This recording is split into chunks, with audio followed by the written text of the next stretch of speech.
Amado Dios, gracias por este día. Gracias, Padre, porque tú eres bueno, porque cuidas nuestro corazón, Señor. Gracias, Padre, por todos aquellos que, Señor, somos bendecidos en conocerte. Somos bendecidos, Señor, en ser tus hijos. Somos bendecidos, Señor, en poder congregarnos en una iglesia y poder disfrutar de la palabra. Amado Dios, en esta mañana quiero orar por todos aquellos que estamos enfermos. Estamos cruzando una dolencia de diferente forma, Señor.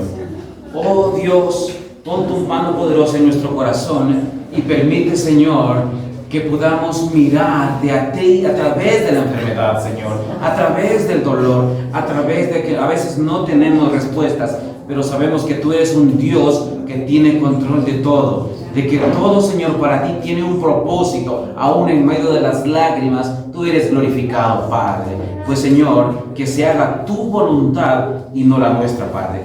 Padre Dios, gracias por este día. Padre, quiero orar por cada corazón que está sufriendo por la parte económica en estos días difíciles, Señor. Oh Padre, que podamos mirarte a ti como la única fuente de que tú jamás nos dejarás sin alimento, de que jamás nos dejarás sin cuidado, Señor. Tú eres el Dios de lo imposible, Señor. Oramos, Padre, para que tú, Señor, nos muestres tu voluntad en medio de estos tiempos, semanas y días complicadas y difíciles, Padre. En nombre de Jesús oramos, Señor, en esta mañana. En nombre de Cristo Jesús. Okay. Amén. Para empezar, debemos tener bien claro que en todo el Nuevo Testamento se nos dice que ninguna persona es salva por la ley o mediante las obras de la ley. Por la obediencia a los 10 mandamientos nadie va a ser salvo. Eso lo tenemos más que claro, porque es imposible hacerlo. Tendría que haber nacido, número 1, sin pecado, porque esto es por gracia y nada más que por gracia. Y eso es lo que plantea Pablo en su carta a los Romanos. Dios proveyendo gratuitamente su justicia en Cristo, como regalo inmerecido por gracia y fe. Romanos 5 nos dice eso y también lo tenemos claro en Efesios capítulo 2. De modo que la ley ni salva ni santifica en sí misma, pues la ley nos manda lo que debemos hacer, pero no nos ayuda a hacer lo que nos manda. Sí lo tenemos claro. La ley nos manda lo que debemos hacer. Nos expone claramente el manual de cómo tenemos que vivir. Pero la ley en sí misma no nos ayuda a hacer todo eso. Versos 4 y 6 nos dice exactamente esto, y dentro del contexto es utilizada la analogía del matrimonio, exponiendo que una mujer casada no se puede casar con otro mientras éste vive.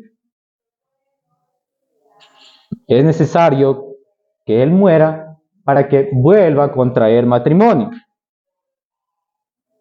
Pero esto es precisamente lo que hace Dios con cada uno de nosotros y lo que ya ha hecho con nosotros, los que ya somos salvos.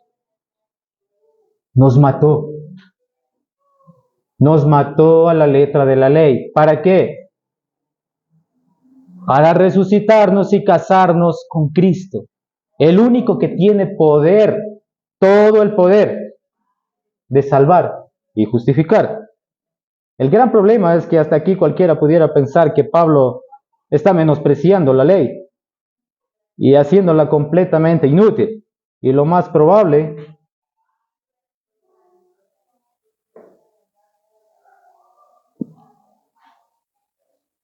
es que dentro del ministerio de Pablo, él también tuvo que enfrentarse a este argumento, especialmente porque la mayoría de su audiencia era judía. Los judíos eran maestros y como tales estaban enfocados en la ley por dada a Dios, a Moisés en el Sinaí.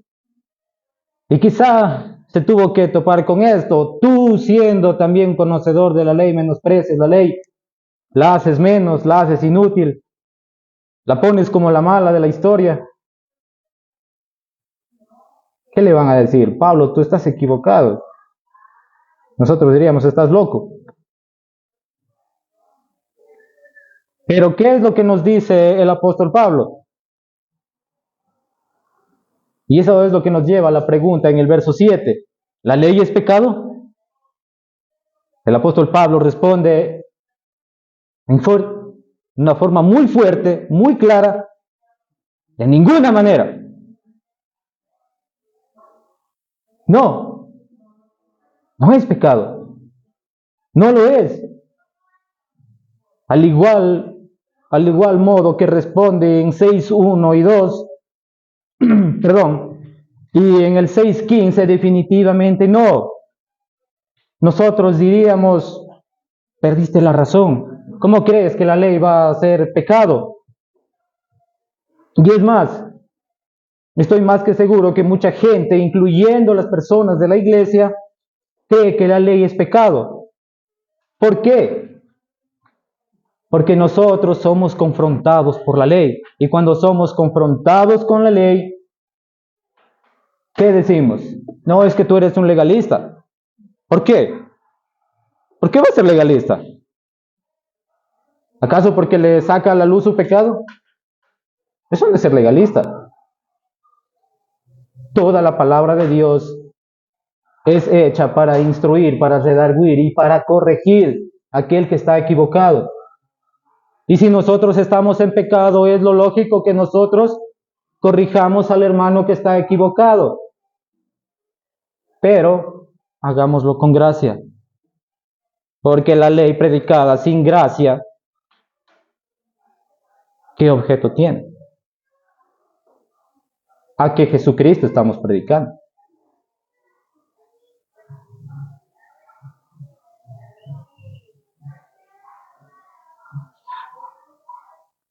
Y ser legalista, entonces, ¿es pecado? Y en consecuencia, ¿la ley también es pecado? Al igual que Pablo, yo también les voy a decir, no, de ninguna manera, no es pecado. Estamos equivocados si pensamos de esta manera. Por lo tanto, no debe ser desechado o menospreciado por el hecho de que no salva ni santifica la ley. No la vamos a hacer menos a la ley. Querida iglesia, nosotros como creyentes debemos amar la ley. Debemos deleitarnos en la ley. No cualquier ley, en la ley de Dios, porque hay muchas leyes. La ley humana, pero la más importante y la que está sobre todo es la ley de Dios y es el Dios de la ley. En Él tenemos que deleitarnos. Salmo 1. ¿Qué nos dice el Salmo 1?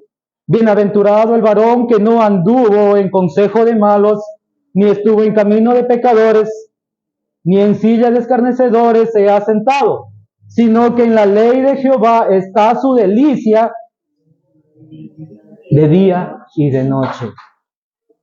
Entonces, ¿qué debemos hacer como creyentes?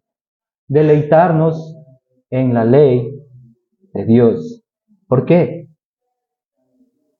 Porque es Dios mismo. Ahí debe estar nuestra delicia, como nuestro platillo preferido, como nuestro banquete especial de parte de Dios. Y si no lo estamos haciendo, creo que ya debemos empezar a hacerlo.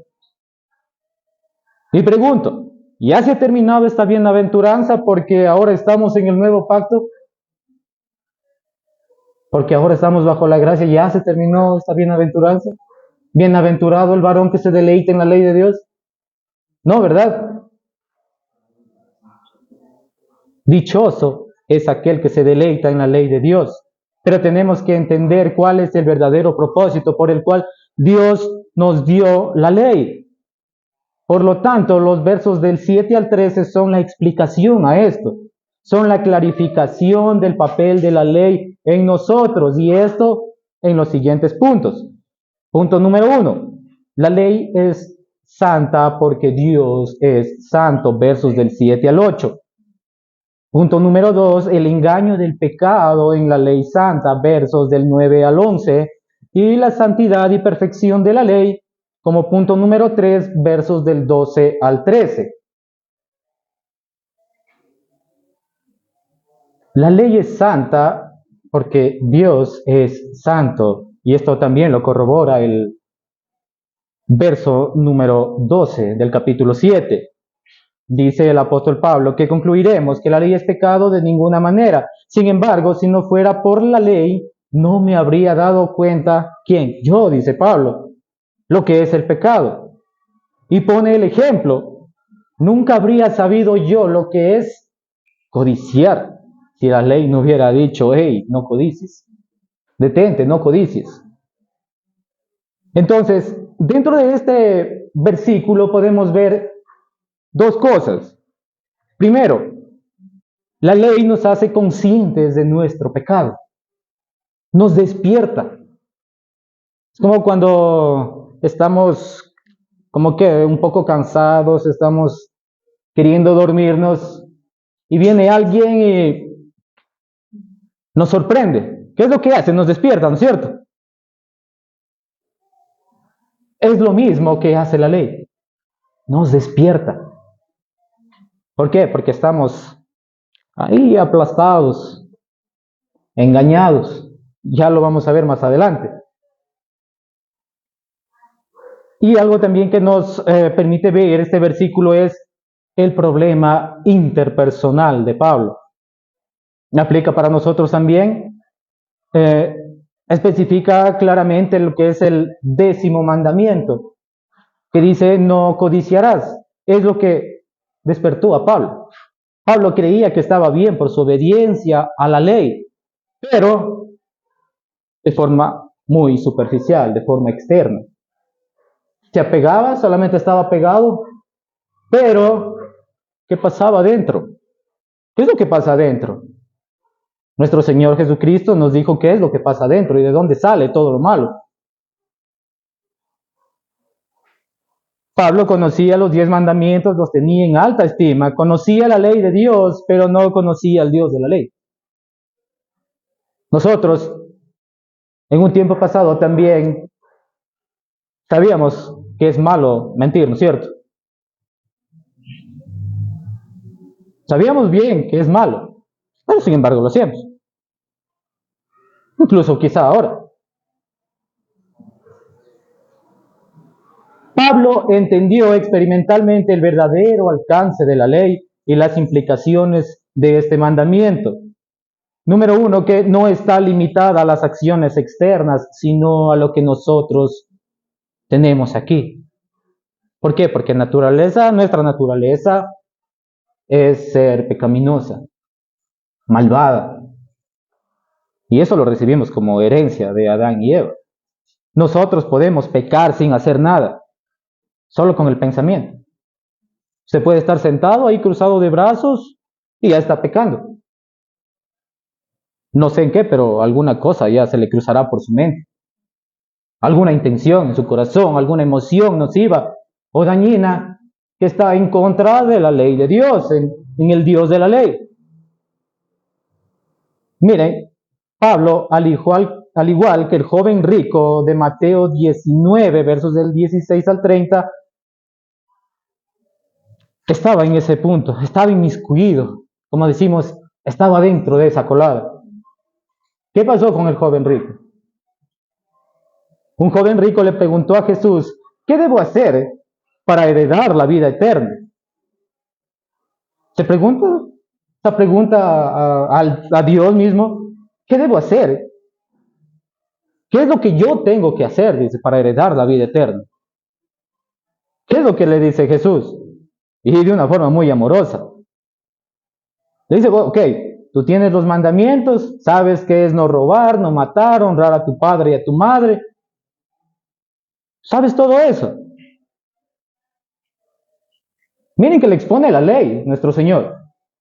No le dice, recíbeme en tu corazón, como lo haría quizá un evangelista el día de hoy. Le dice, cumple la ley. ¿Y el joven qué es lo que le responde? Ok, Señor, yo le he cumplido eso, todo lo he hecho, desde que era muy pequeño. Todo lo he hecho. Wow, dice el Señor. Me parece muy bien, Pero ¿sabes? Le falta una cosa. Ve y vende todo lo que tienes. Todo. Luego, carga tu cruz y sigue. ¿Qué pasó con el joven rico? Se desanimó, ¿verdad? No le gustó. Se fue. Se fue así sin más. Miren, el Señor le mostró la codicia que él tenía. Él codiciaba sus bienes. Por eso es que no pudo dejar todo lo que tenía, todas sus posesiones, y seguir al Señor. Externamente, superficialmente, el joven rico estaba cumpliendo la ley, ¿no es cierto? Pero internamente, ¿qué pasó internamente? No.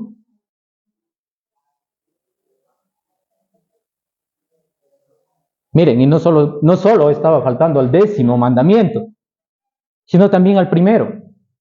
No tendrás otros dioses fuera de mí. Encontramos en la Escritura que si uno obedece toda la ley, pero falla en un solo mandato, resulta culpable, absolutamente culpable de toda la ley. Lo que quiero decir es que estamos fregados, hermanos.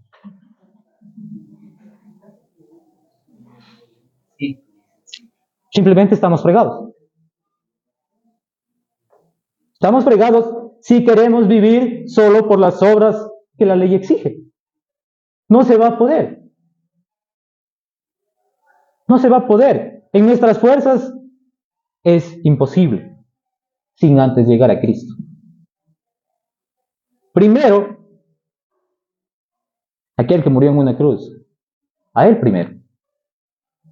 Y la razón por la que codiciamos es porque Dios no es totalmente suficiente en nuestras vidas. No es suficiente. Es tan chiquitito nuestro Dios. Usted codició cosas, yo también codicio cosas. ¿Por qué? Porque Dios no es suficiente en nuestras vidas. Codiciar es estar descontento con lo que Dios nos ha dado, como si nosotros realmente mereciéramos más.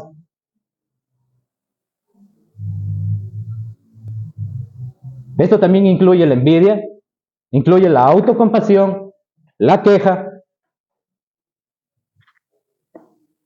¿Quién no se vive quejando de Dios, a pesar de todo lo que ya tiene? Tiene vida para que disfrute las cosas. No necesita cosas para que disfrute la vida. Tiene la vida para que disfrute las cosas. Aunque su vida esté quebrantada, pero tiene un Dios más grande. Tenemos un Dios más grande. ¿Por qué quejarnos? ¿Por qué estar codiciando? ¿Por qué estar deseando algo, sobre todo que no va a ser para gloria de Dios? Por lo que debemos tener claro desde el punto que no es malo desear cosas, hermanos, no es malo. Ojo con esto, no es malo desear cosas, tener anhelos, metas. El problema es que usted y yo lo volvemos nuestro Dios. Ese es el verdadero problema, ese es el asunto. Nosotros lo hacemos nuestro Dios, por lo que ese deseo se vuelve un deseo idolátrico. O sea, estamos suplantando a Dios por esas cosas. ¿Qué es lo que nos dice el primer mandamiento? Sobre todas las cosas. ¿Con qué? Con toda nuestra mente, con todo nuestro corazón, con todas las fuerzas de nuestra vida. ¿Y si no lo hacemos? ¿Qué tal? Precisamente fue lo que pasó con el apóstol Pablo, ya que el apóstol Pablo se describe a sí mismo y de cómo fue su despertar en condición de pecador perdido. Pero también habla de nosotros y para nosotros también. Pablo nos dice cómo fue que vio, gracias a Cristo, lo que nunca pudo ver en toda su vida de fariseo. En toda su vida. Miren, hay ciertas pistas dentro del Nuevo Testamento que nos ayudan a atar cabos y comprender un poco de cómo fue lo que Pablo despertó a este pecado específicamente, no codiciar. Primeramente, Pablo, antes de ser Pablo, fue Saulo, ¿verdad? ¿De dónde era Saulo? De Tarso. ¿De qué región es Tarso? De la región de Cilicia. ¿A qué religión pertenecía Saulo? A los fariseos, ¿verdad? Y era la más estricta de Israel. Él no era cualquier fariseo. No era cualquier fariseo, era uno extremadamente instruido en la ley. No era cualquier cosa. De tal modo que si yo me pongo a comparar con Pablo, me dice, ¿sabes qué? Mejor retira.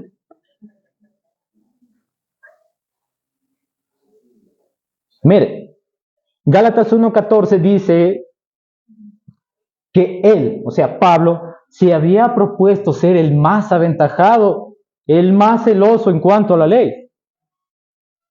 Había propuesto en su corazón ser el mejor.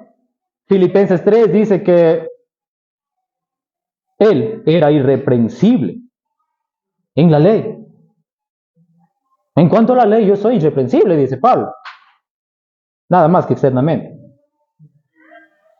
Así, muy superficialmente.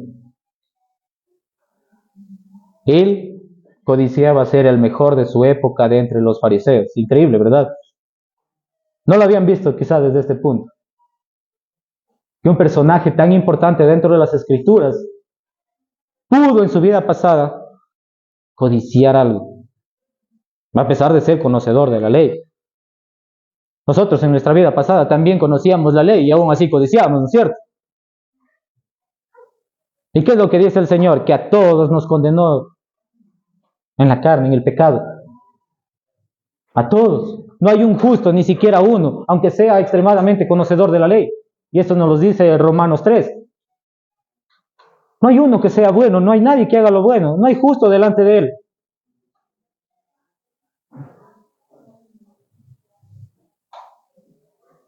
Mire, iglesia, nosotros podemos desear ser lo mejor en algo bueno y aún así estar pecando.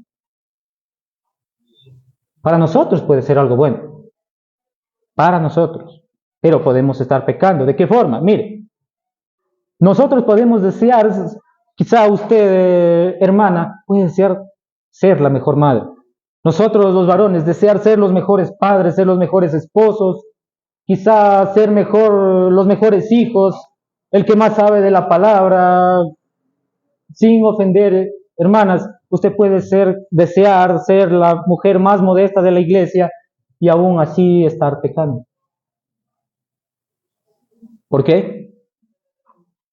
Porque su deseo, su codicia es para vanagloriarse a sí mismo. Es para que las miren, es para que nos admiren, decían, ¡oh, wow! ¡Qué maravilla! ¡Qué excelente padre que eres! ¡Qué buena madre que eres! ¡Oh, cuánto sabe de la palabra! Estamos pecando. Estamos endiosándonos. Y nosotros no somos Dios. No somos Dios. Y jamás lo seremos. Precisamente es lo que sucedió en el corazón de Pablo. Y para que despertara, Dios lo estaría preparando desde hace mucho atrás. Nosotros sabemos que el libro de los Hechos relata ciertas cosas, ciertos detalles de lo que estaba pasando dentro de la vida de Pablo. Que antes de ser Saulo. ¿Qué es lo que pasó con Saulo? En Hechos 6 nos dice Lucas que Cristo estaba siendo predicado por Esteban. Él estaba predicando y nos dice que Esteban era lleno de gracia y de poder y hacía grandes prodigios entre la gente, hacía grandes señales milagrosas. Y junto a él estuvieron individuos llamados de los libertos, estaban de Alejandría, estaban ¿de dónde? De Cilicia y de la provincia de Asia. Por lo que Pablo también tuvo que estar ahí, pues él es de Tarso y de la región de Cilicia, ¿no es cierto? Y perteneciente también a los fariseos. Y es más, Lucas lo confirma en Hechos 7:58. Pero el problema es que estos no podían resistir a la sabiduría y espíritu con el que hablaba Esteban. Estos fariseos no podían resistir a eso. Precisamente lo que dice el hermano. Para ellos era locura. Una locura. Pablo, en su codicia por ser el mejor, se topó con Esteban, un hombre lleno del Espíritu. Y él no podía resistir esa sabiduría. Que ojo, no era de Esteban, sino de Dios. Entonces, ¿qué pasó con Pablo? Pablo se topó con la horma de su zapato. Y en el mismo libro de Hechos, en el capítulo 9, Pablo se convierte. Miren, solamente que 2 capítulos más adelante. Por lo que el Señor estuvo preparando el camino para su encuentro con Saulo.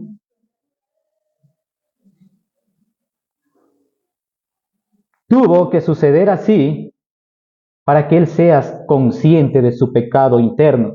Porque externamente estaba bien, según dice Saulo, conforme a la ley irreprensible. Irreprensible.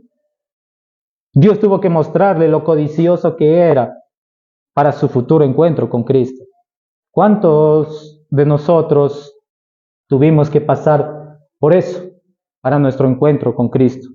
Quizá los que no tuvimos esa suerte, esa fortuna de crecer en un hogar cristiano, Dios tuvo que preparar el camino y tuvo que ponernos ciertas cosas, ciertos obstáculos y mostrarnos su ley para que nosotros pudiéramos ver lo malos que somos y la necesidad de un Cristo, de un Salvador. El 10º mandamiento le hizo ver a Pablo la maldad de su corazón. La ley es el zoom, así como las cámaras, ese zoom que amplía todo, que nos hace ver lo malos que somos. Romanos 3:20 nos dice, por medio de la ley es el conocimiento del pecado. Por medio de la ley. La ley es el medio que nos hace ver esto, que somos pecadores, que somos culpables, que estamos muertos, sucios, que somos esclavos, que somos enemigos. ¿De quién? De Dios. Que estamos bajo la ira de Dios. Que estamos en un problema inminente, que tenemos graves consecuencias de las cuales no podemos salir nosotros, que estamos bajo un juicio y en esa condición de muerte. Aunque estemos caminando por el mundo, si estamos sin Cristo, estamos muertos.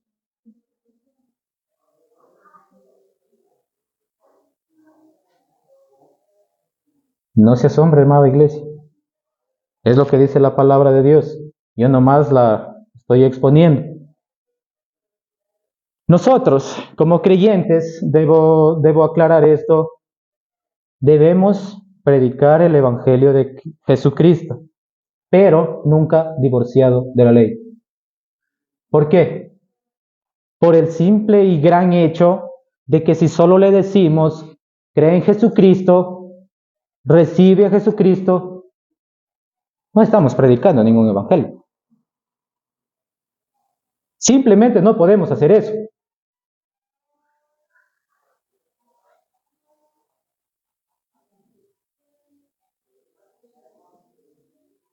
Nosotros debemos exponerle la ley y mostrarle que es peor de lo que él cree. Estamos en un error si predicamos solamente de esa forma, decir, ok, recibe a Cristo en tu corazón y serás salvo. Y díganme, ¿quién no quiere ir al cielo? ¿Quién no quiere dejar de sufrir en este mundo?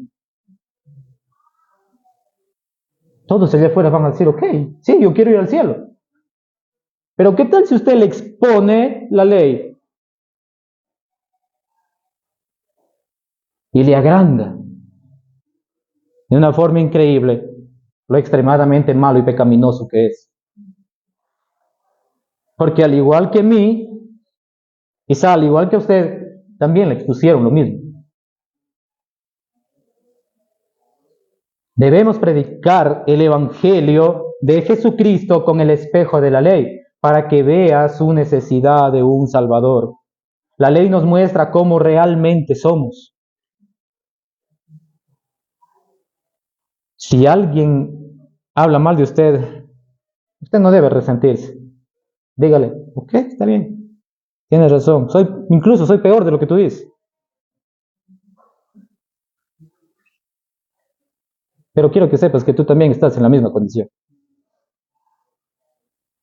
No soy solo yo, tú también. Para eso, tengo un gran manual dado por Dios. En el verso 8 nos sigue diciendo Pablo, pero el pecado, aprovechando la oportunidad que le proporcionó el mandamiento, despertó en mí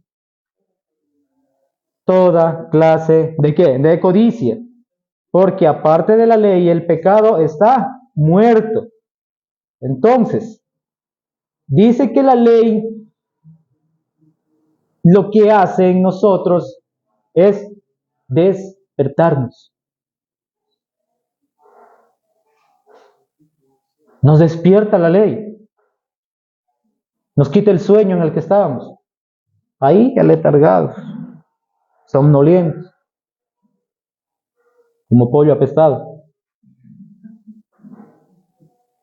Simple y sencillamente estamos así hasta que viene la cura.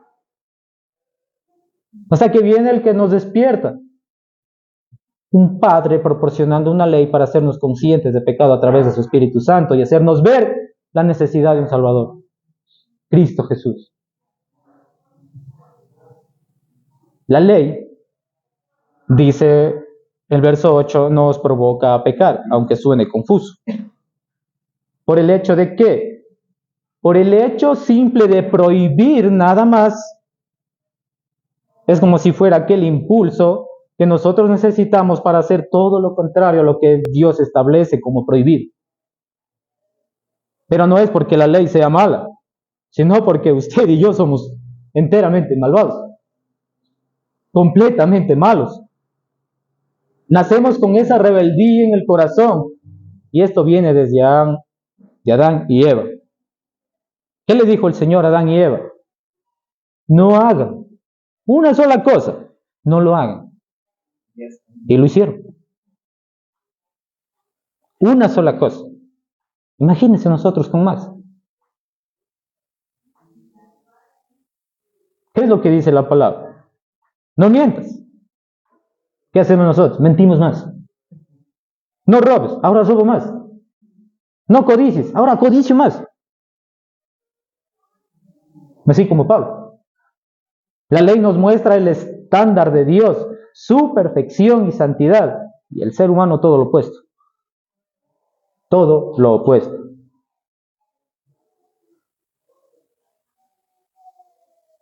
Un detalle importante en este versículo es que no es que el pecado no exista aparte de la ley, y ya lo demostró Pablo en Romanos 1. Lo que sucede es que está, como dije anteriormente, aletargado. Hasta que te dicen no lo hagas. El pecado es un aprovechador por excelencia, a tal punto que despierta en nosotros las pasiones pecaminosas. Romanos 7:5. La ley despierta el pecado en nosotros, y esto no quiere decir que sea mala, que sea pecado, no. Lo que sucede realmente es que usted y yo queremos ser Dios. A eso jugamos. Jugamos a ser Dios. Y la ley es un recordatorio continuo que no lo somos. El problema que tenemos con la ley es que la percibimos como que si fuera un atentado contra nuestra soberanía. Vuelvo, repito, queremos ser como Dios. Y esto nació en el Edén, de parte del enemigo. Pues él mismo deseaba ser como Dios. Nosotros queremos hacer lo que nos da la gana, sin que nadie nos diga nada. Hacer lo malo sin que nos digan nada. Queremos ser omnipotentes como Dios. Omnipotentes como Dios. Queremos imitar su soberanía, porque eso está arraigado en nuestro ser, y pretender ser el absoluto en nuestro corazón. ¿Suplantando a quién? A Dios. Le quitamos el trono a Dios. Y miremos su profundidad, pues cuando pecamos nos estamos auto-idolatrando. ¿Sabía eso? Ya que en esto escogemos adorarnos a nosotros mismos. Eso, adoramos a Dios y no a Dios. Nos amamos a nosotros mismos, cosa que no es malo, pero al hacerlo, al quitarse a Dios de nuestro corazón, estamos pecando. Y no solamente con un mandato, sino con toda la ley. Ya la fregamos todo.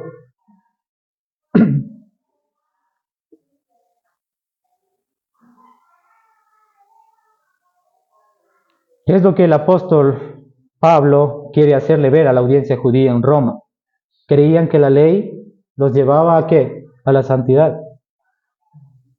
¿No es cierto? Ellos creían que la ley era para, ok, lo comprimo al pecado y hago todas las obras de la ley para conseguir la santidad, para ir al cielo. Cosa que no es así. No es así. Solo ley y ley no ayuda a nadie. No nos hace santos. El que lo hace es Cristo Jesús. Así que, papás, no demos solo ley y ley y ley a nuestros hijos. A pesar que es bueno la disciplina, pero no demos solo eso a nuestros hijos. Porque la ley sin gracia, la ley sin Cristo, no es evangelio. Prediquémosles el evangelio a nuestros hijos, pero con gracia. Lo que nos lleva al punto número 2, el engaño del pecado en la ley santa. Nos dice que en otro tiempo Pablo tenía vida aparte de la ley, pero cuando vino el mandamiento cobró vida el pecado y él murió. Dice que se le hizo evidente que el mismo mandamiento que debía haberle dado vida lo llevó a la muerte, porque el pecado se aprovechó de ese mandamiento, lo engañó y por medio de él lo mató. Debido a que la ley nos revela, nos muestra el pecado y nos provoca a pecar, la ley en sí misma no nos produce vida, sino muerte. En el verso 9, ahora, ¿en qué momento de la vida de Pablo él vivió sin ley? Conocemos que él era judío, ¿verdad?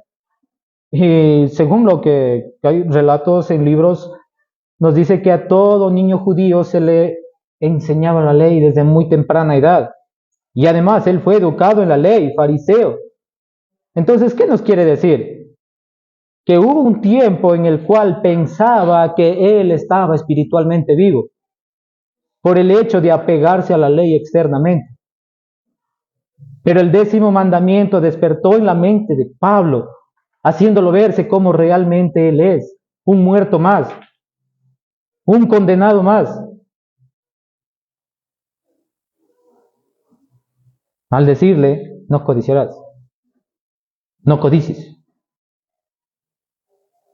Y en ese mandato encontraría su muerte espiritual, porque había estado bajo el engaño del pecado, que le hacía creer que solo es el acto realizado, que solamente el acto realizado es pecado. Si dice no robes, o sea, cojo esto y ya robo, ¿cierto? Pero dice no. es en tu corazón, va más adentro. También tenía que ver con sus intenciones, con sus pensamientos y emociones.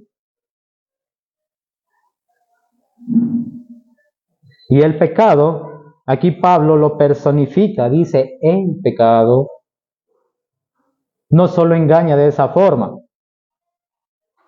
pues si no le funciona hacerle ver, entre comillas, muy bueno a la persona, aquel que cumple la ley para salvarse, entonces, ¿qué hace? Reduce el alcance de la ley en lo externo, hacernos creer que estamos cumpliendo la ley. Por ejemplo, yo alguna vez escuché a un grupo de jóvenes que estaban evangelizando a otros chicos, por aquí nomás dentro de Sauces. Y escuchaba detenidamente que la muchacha le decía, mira, tú has robado, tú has pecado. Se preguntaron entre los chicos, bueno, sí. Y la chica dijo, ok, yo no. Lo que realmente quizá la chica quiso decir es, yo no cometí el acto, pero en mi corazón ya lo hice.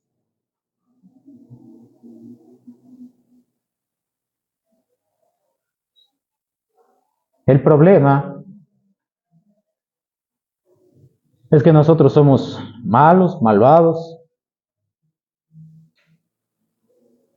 Y la ley es santa, justa y buena. Jesús se los dijo a los fariseos, en verdad ustedes nunca han robado, nunca han adulterado, nunca han hecho nada malo.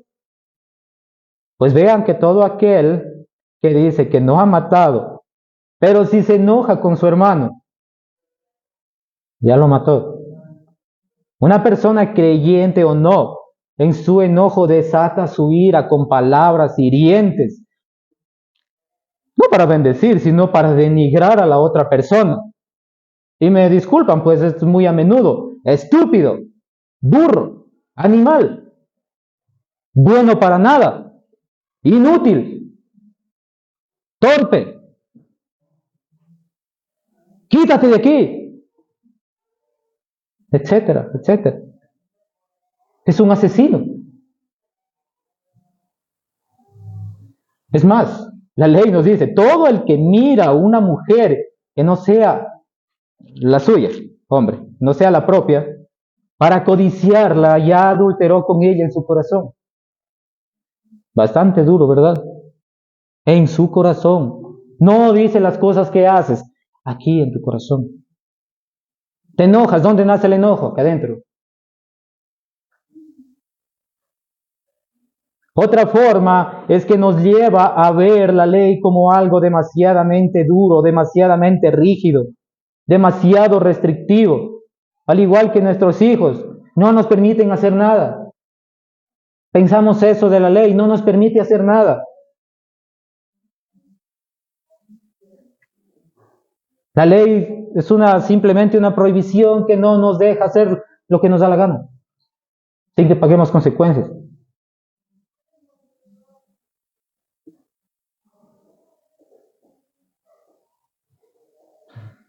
No nos permite hacer nada, pues el pecado agita más y más la rebelión de nuestro corazón, incrementando nuestra maldad. Es la realidad del mundo actual. Podemos ver eso. El pecado agitando del corazón, despertando todas esas pasiones que lo único que acarrea es más maldad, y más maldad, y más maldad, y más maldad. Y lo cierto es que no podemos obedecer la ley. Es porque amamos más el pecado. Se nos hace más sabroso el pecado que la ley de Dios. Salmo 1. ¿En qué debemos deleitarnos? En la ley de Jehová. Y debemos meditar de día y de noche en ella. Romanos 8:7 dice que la mente no regenerada es enemistad contra Dios. ¿Por qué? Porque no se somete a Dios, ni tampoco puede. Ni tampoco puede. Entonces, diremos que el ser humano no obedece a Dios, no porque no puede, sino porque no quiere. Nosotros como creyentes, como hijos de Dios, ¿por qué pecamos? Porque queremos, ¿no es cierto? Yo no voy a pecar no porque no puedo, sino porque no quiero. Porque quiero honrar a mi Dios con todo mi corazón, con todo mi ser. Por eso no lo voy a hacer.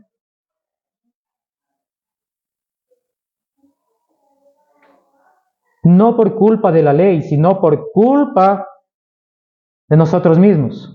Y eso agrava nuestra situación cada vez más y más. Amamos más lo que nos lleva a la muerte que lo que nos lleva a la vida.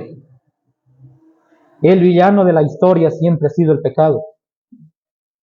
Desde el Génesis. El pecado. Adán y Eva, Caín.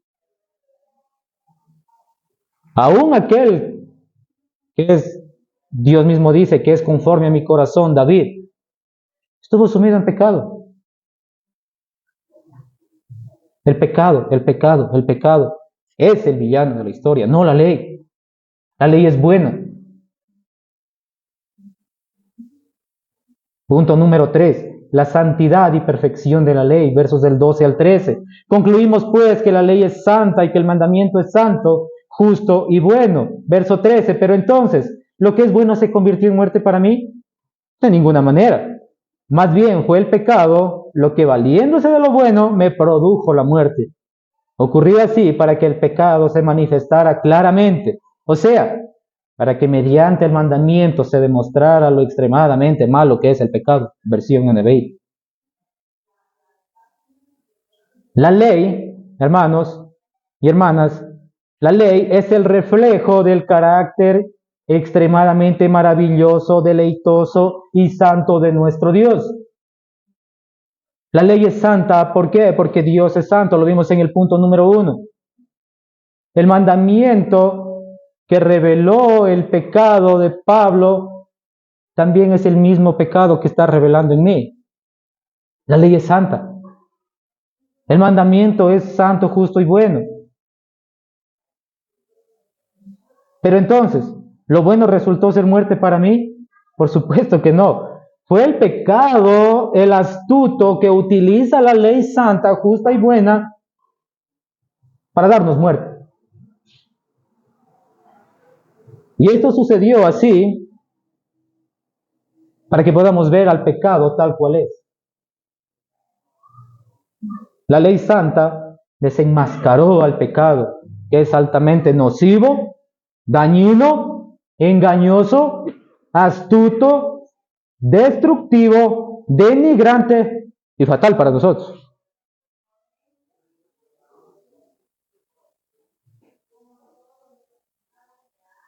Ahora, iglesia, hago la siguiente pregunta. ¿Qué mandato revela nuestro pecado? ¿Será uno solo o toda la ley? Recordemos que es como un globo, que sin importar por dónde lo pinchemos, igual se revienta. Es la ley.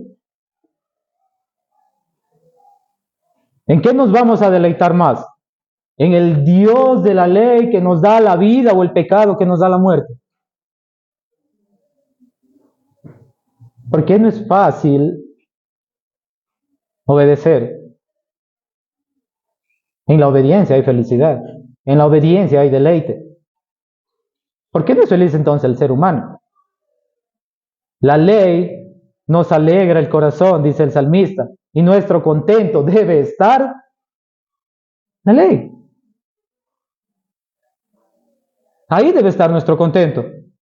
No en el pecado que nos hace creer que somos soberanos y que podemos salirnos con la nuestra sin que haya consecuencias. Eso es lo que pensamos. Eso es lo que creemos. Pero Dios sí es soberano y Él siempre sí se sale con la suya. De tal modo que su ley nos hace ver que el pecado que mora en nosotros es peor de lo que nosotros estamos dispuestos a ver. Además nos hace ver la necesidad de un Salvador, o sea, Jesucristo, quien sí cumplió perfectamente la ley y murió por usted y por mí. ¿Para qué? Para librarnos de la condenación de la ley. Pero solo en Jesucristo, solo en Jesucristo, quien es el Cordero de Dios que quita el pecado del mundo. Entonces, el propósito de la ley no es llevarnos al cielo, sino a Cristo. Siempre a Cristo. Ese es el propósito de la ley. No es para que nosotros seamos santos, sino para hacer ver nuestra maldad y reconocer a Cristo como santo, justo y bueno, como el único que tiene poder para perdonarnos, para justificarnos, librarnos de la condenación. Para eso, miren, un padre que nos da la ley que revela nuestro pecado. Ya lo vimos en el primer punto, versos 7 y 8, revela nuestro pecado. Un hijo que nos libera de las consecuencias del pecado, Jesucristo. Y un Espíritu Santo haciéndonos conscientes por medio de la ley de nuestro pecado. Mire, Padre, Hijo y Espíritu Santo trabajando conjuntamente.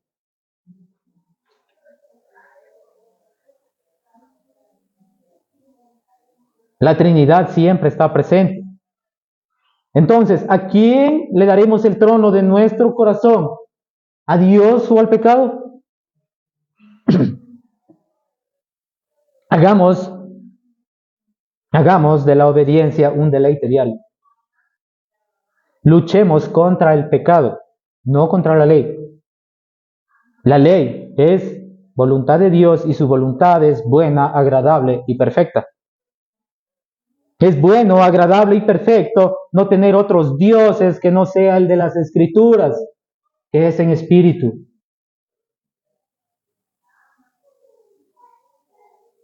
Y todos los que le adoramos, lo adoramos en espíritu y en verdad. Es bueno, agradable y perfecto no tomar el nombre de Dios en vano.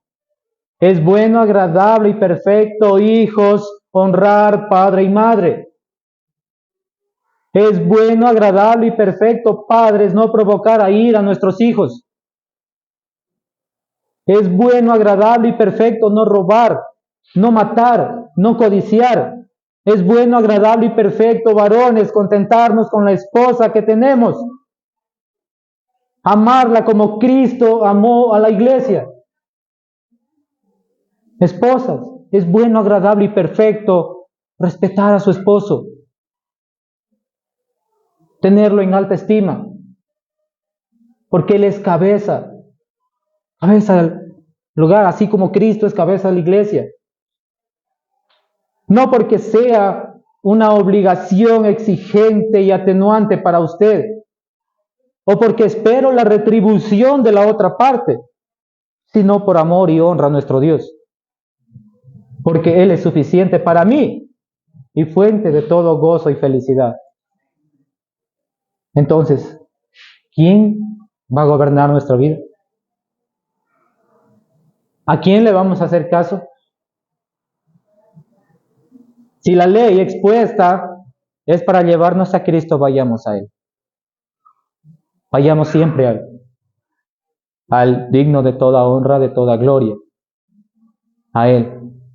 Solamente en Él hay salvación.